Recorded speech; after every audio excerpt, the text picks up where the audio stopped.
Hi, I'm Rick Anthony, and welcome to the Someone You Should Know podcast, the podcast that focuses on musicians, authors, and interesting people. We like to say we're making a difference one artist at a time. So sit back, have a cold one, and get ready to meet someone you should know. There are many books about the greatest albums of all time, and a lot of them are right there on my bookshelf behind me. And it's kind of interesting when you get some musicians together behind a microphone and dissect those definitive choices. And that's what you're going to get in the podcast we're going to discuss today. Now, let me tell you a little bit about the guest. By day, he's a tech executive with extensive leadership background and an MBA from a top school, but when he takes that off, he puts on his cape and becomes a musician and a podcaster. He's Rob Kassess. Welcome aboard, Rob. Thanks so much for having me, Rick. Glad to have you on the podcast today. Now, I got to ask you, let's talk about your background. Where did you grow up, and who influenced your taste in music? Sure. Well, I grew up in Wilmington, Delaware, kind of in the shadow of Philadelphia. And, you know, one of the biggest influences on my music taste was my parents. I got into my parents' records early and often. I myself am a sort of a child of the 90s, grew up in the Nirvana, Weezer, Pearl Jam era of music. But my parents were in love with the Beatles and Bob Dylan and Hendrix and all of classic rock. So I always had a bit of a backward-looking approach to music. I dug into those records from an early age and fell in love with them. Wow, if I would have done my parents, it would have been Herb Alpert, the Tijuana Brass, and Ed Ames. However, my dad did get into the Beatles. I'm a child of the 60s and such, so I was deeply influenced by what I heard on the radio and such, and just had an affinity for doing what I want to do, and in this case here is just play records and talk to people. That's I did the playing records, and I'm kind of playing some records in just a little bit here. I truly love the concept of your podcast. Now, listen to this, folks. It's called The 1001 Album Complaints. Okay, how did this all come together, and who are your cohorts in crime?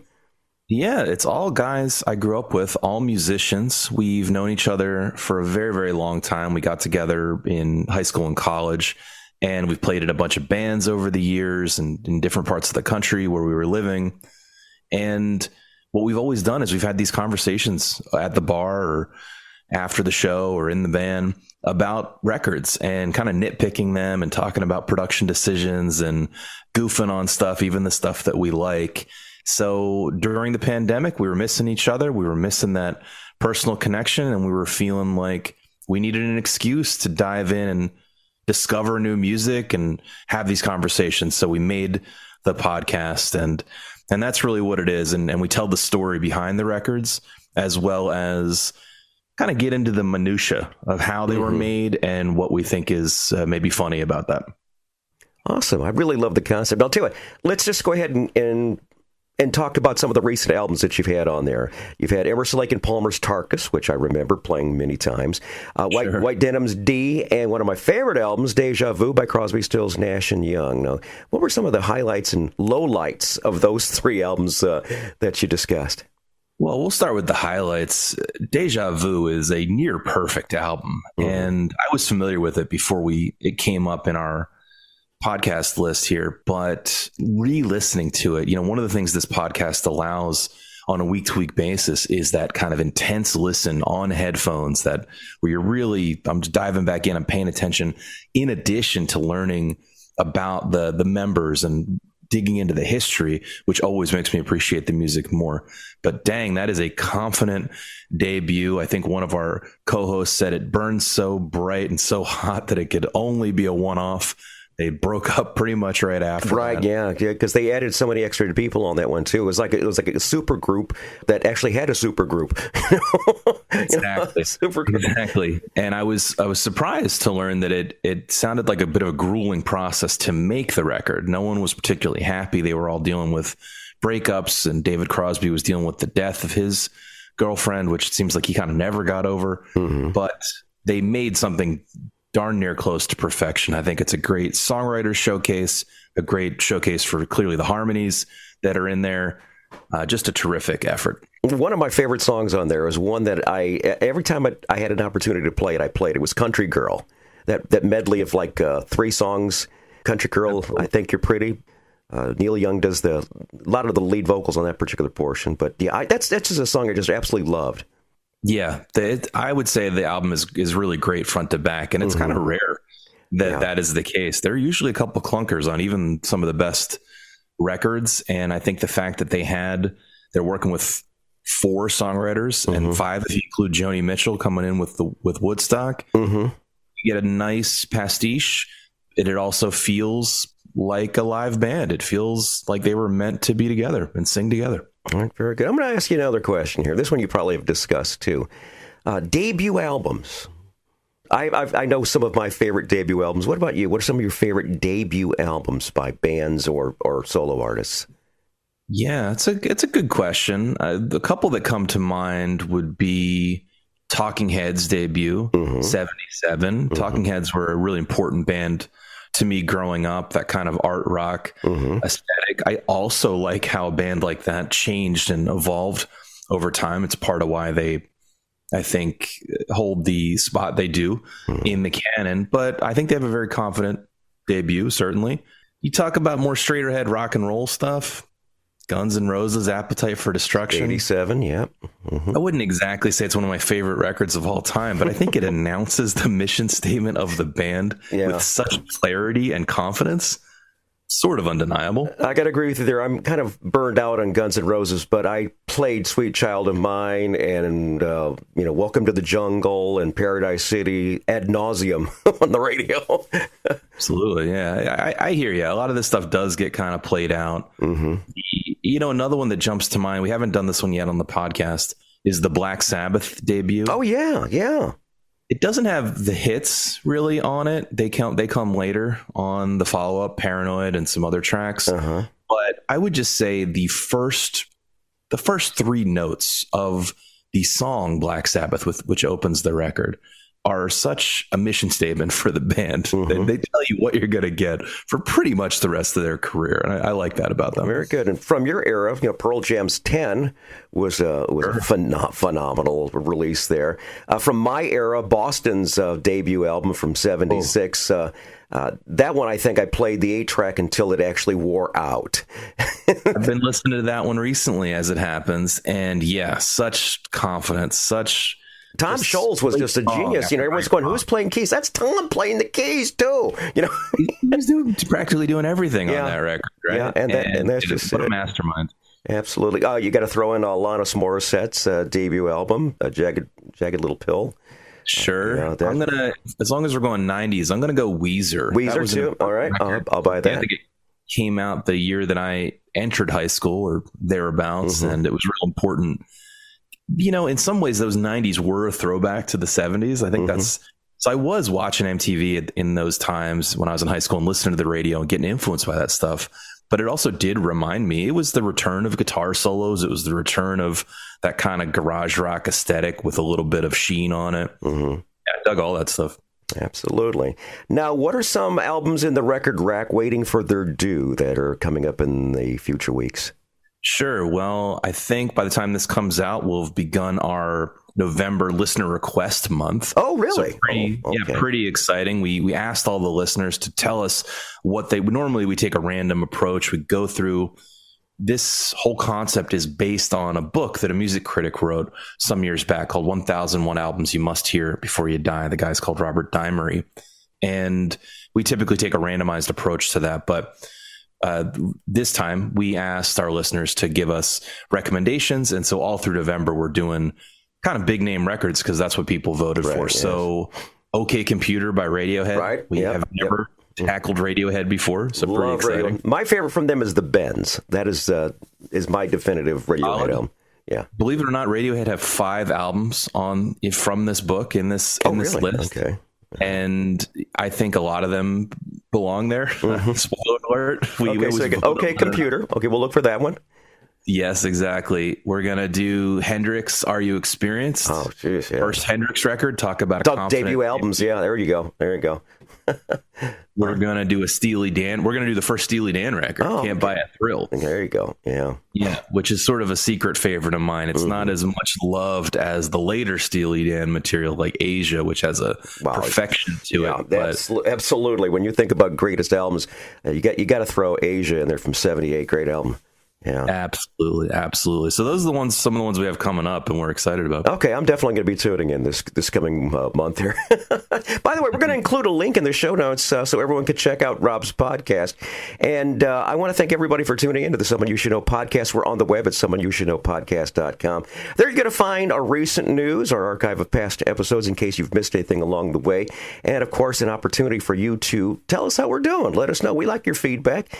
We are so blessed to reach so many cities across the world, thanks to our friends at Buzzsprout, who give us these statistics. Over 1,700 cities around the world in 80 countries.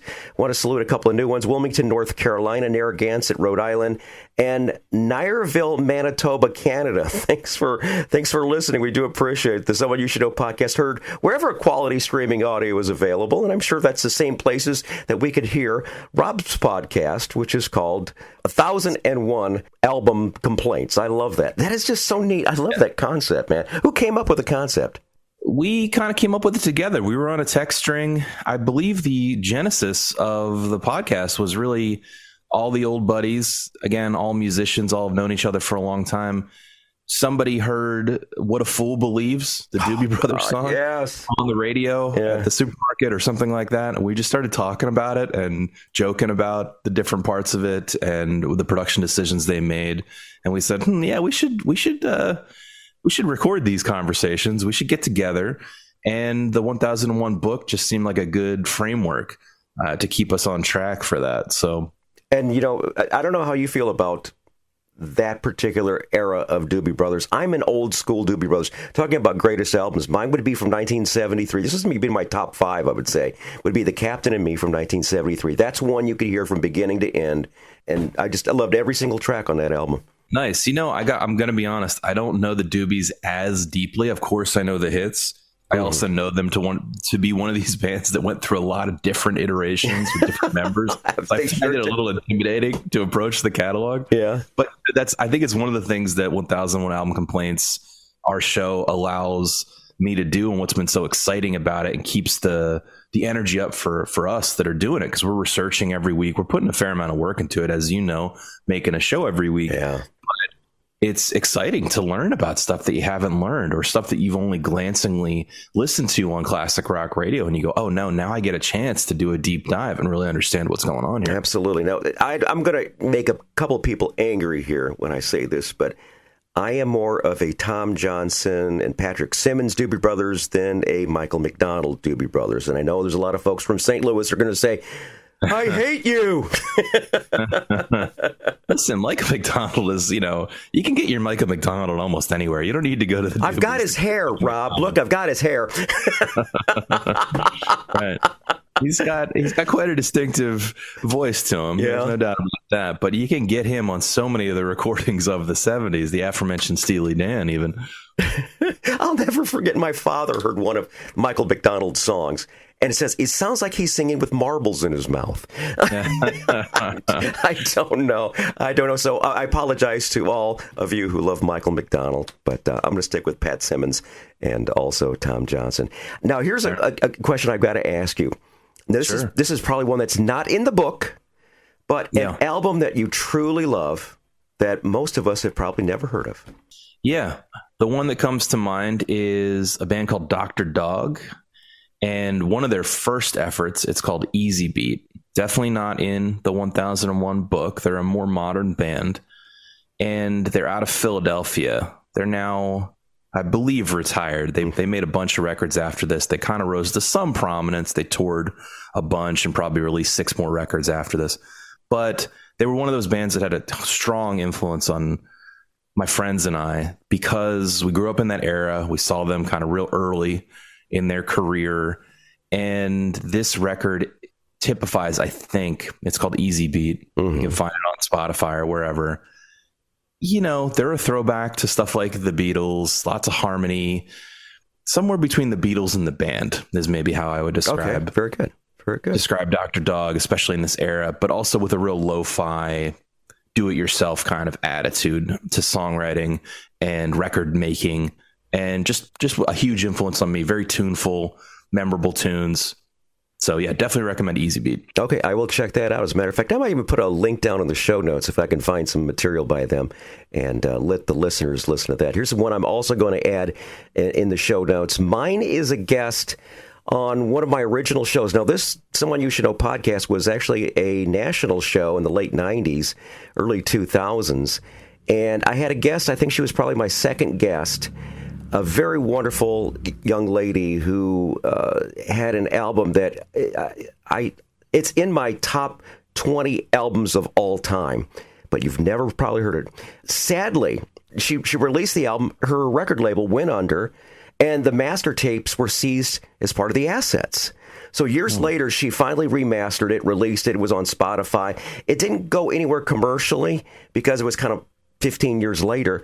The artist is Robin Ragland. She's now a lawyer of some sort. She's a very, very talented lady. She plays in a couple of other outside bands and stuff. The album is called Modern American Female Gut, and there's like 4 or 5 songs on there that are what I call eargasms. These are my favorite songs, the kind that you would have to listen to the very end before you get out of your car and go into work or go into the grocery store.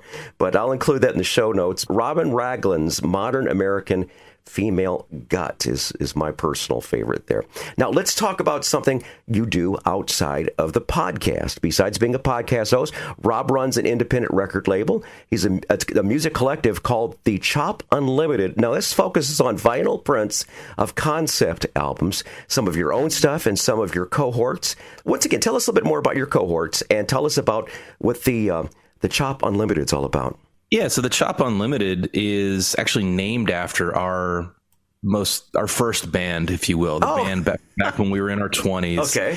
And it just meant a lot to us. It was all our best friends, all the guys from the podcast, living away from home for the first time and doing the band thing. We had a 16-passenger van. We toured around. We played a bunch of shows all around the West Coast, had a great time. So that band broke up, of course, as bands do. Mm-hmm. People kind of scattered to the winds. They got married. They have families. Such is life. But we wanted a way to stay together. And so one of the ways we've been doing that is running this record label together and using it as an excuse to get together, typically on a yearly basis, maybe sometimes a little more often, to instead of doing like a ski weekend or a golf weekend with the guys, we get together at the recording studio someplace, somewhere, and we record songs that we wrote. Wonderful. And try to do, we give each other writing prompts. That's sort of where the concept album aspect came in. So that's one piece of it. We like to challenge each other and say like, well, how about we write songs about Star Trek: The Next Generation? Just as a prompt, just says, I believe that creativity with constraints is just a more of a fun. It just gives you interesting things, right? Yeah, concept albums. I'm a big fan of those, and I'm going to play some. I'm going to play some right here. What I'm going to do is we're going to feature a couple of songs that you wrote yourself, sang, and played guitar. The first one is the Beverly Crushers. You mentioned Star Trek, which if you are a fan of Star Trek, you obviously know who Beverly Crusher was. But the Beverly Crushers, the track is called "When the Walls Fell." Can you tell us the backstory on this song? Yeah, well, the band, the Beverly Crushers, is a concept album about Star Trek: The Next Generation, specifically. Love it. So all the songs are written from about the episodes or from the perspective of the characters in that show. Uh-huh. This in particular comes from a famous episode of Next Generation called Darmok, where Picard gets beamed down to a planet and he's working with a new alien race who only speaks in metaphor, and they have to figure out a way to communicate. There's a language barrier, but not... the translator works, but they're saying things that don't make sense. They're referencing parts of their culture. So I attempted to write a song that was completely in this metaphoric language called Temerian, and hence When the Walls Fell, which is a line from that particular episode. Well, wonderful. We're going to feature that right now on the Someone You Should Know podcast.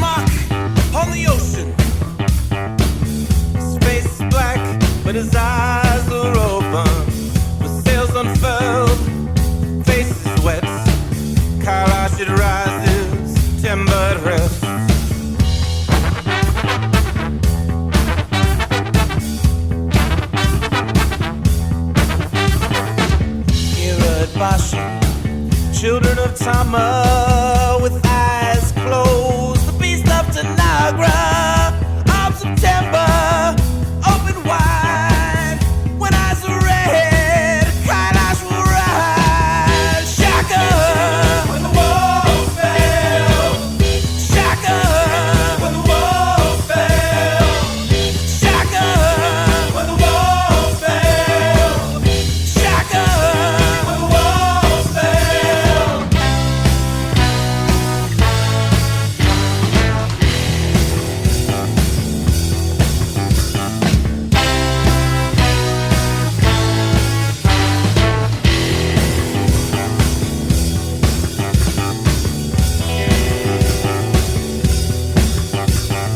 Dama enchilada on the ocean, the sky gray, an army with fists open.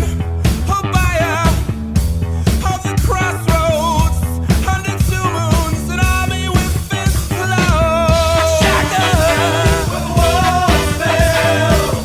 Shaka, when the walls fell. Shaka, when the walls fell. Shaka, when the walls fell.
Crushers, featuring today's podcast guest, Rob Kassess.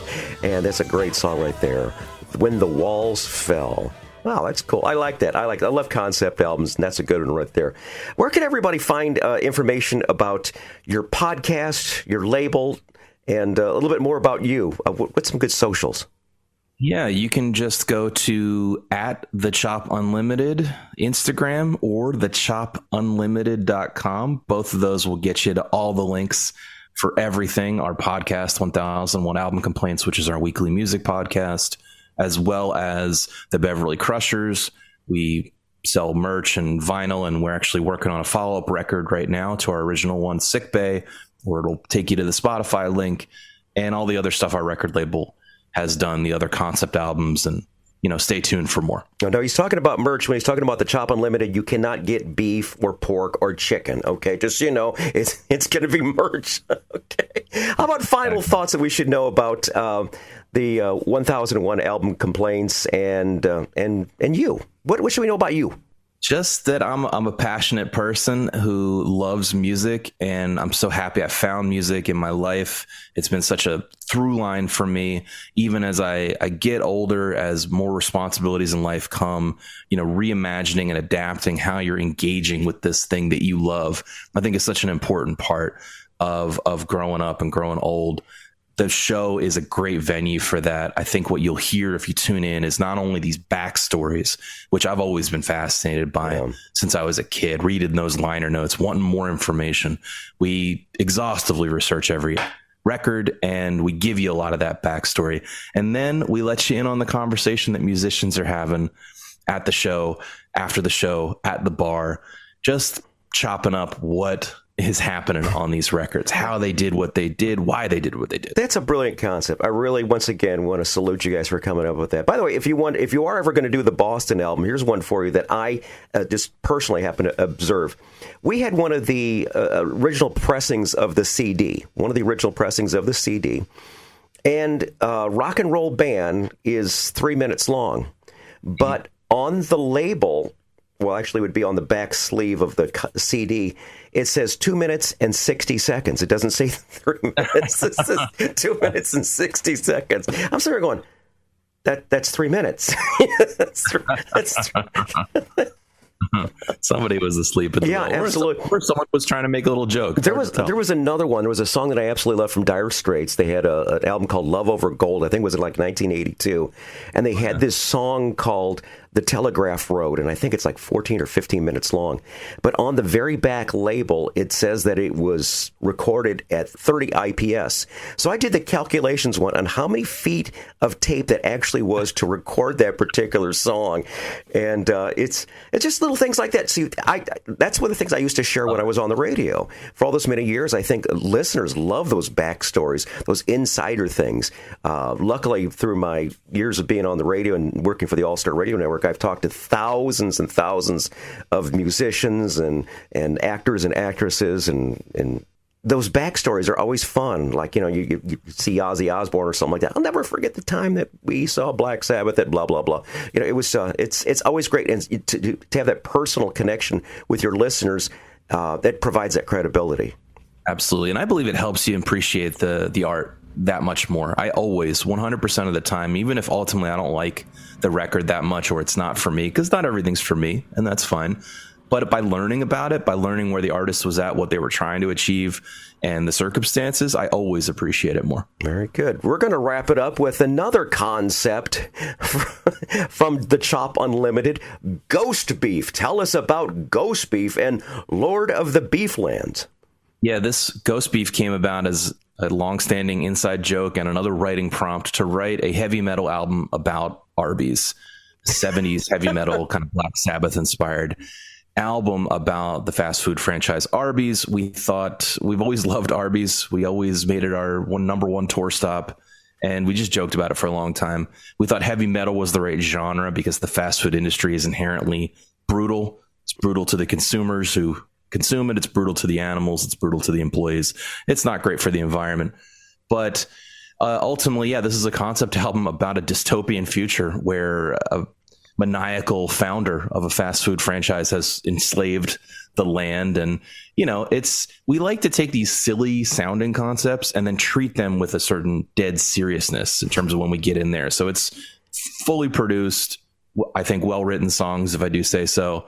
And Lord of the Beeflands is the tyrant kind of doing his stump speech, explaining why he deserves to stay in power. Love it. Love it. It's like Colonel Sanders. Absolutely. Love the concept. The Lord of the Beeflands is going to wrap up our show. And, Rob, I thank you so much for tuning in or being a part of the podcast here. This is always great to share podcast ideas and such and help spread the word about your music and also the podcast. Thanks so much for having me, Rick. I really appreciate it.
I crushed our enemies. I shot the king in the back. Golden arches crumble neath the brim of my hat. Animals meant for the slaughter, who will feed the beast? Our customers still crave flavor, and guess who's got the meat? Oh, the big man. I'm always watching, you're never alone. Oh, the big man.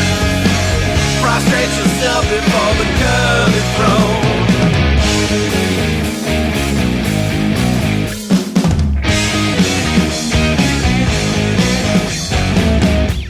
Control the border, I push the colonel aside. Anything I see I take to feed a family of 5. What new creation can I conceive of?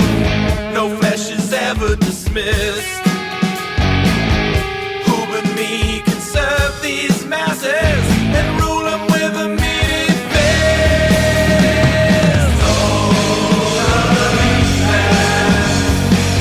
aversion gazes, keep your heads low.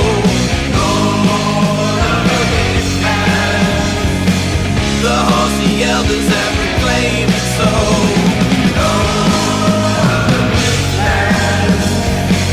Inside this mountain, I pull every string.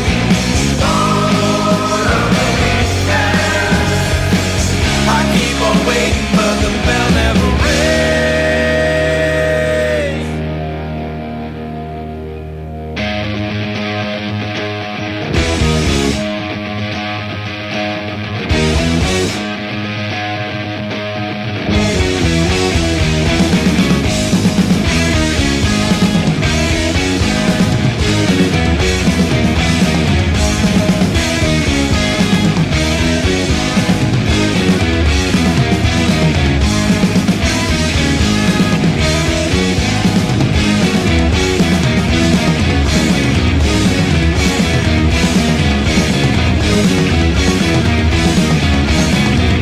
Hi, this is Rick Anthony, thanking you again for listening to this episode of Someone You Should Know. Now, if you're an aspiring musician or an established musician that's looking for a little exposure, I invite you to drop us a line at Someoneyoushouldknowpodcast@gmail.com. That's Someoneyoushouldknowpodcast@gmail.com. Also, I invite you to tell a friend about the Someone You Should Know podcast.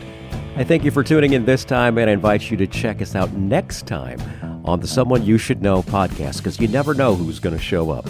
Until next time, remember, God loves you, and so do I.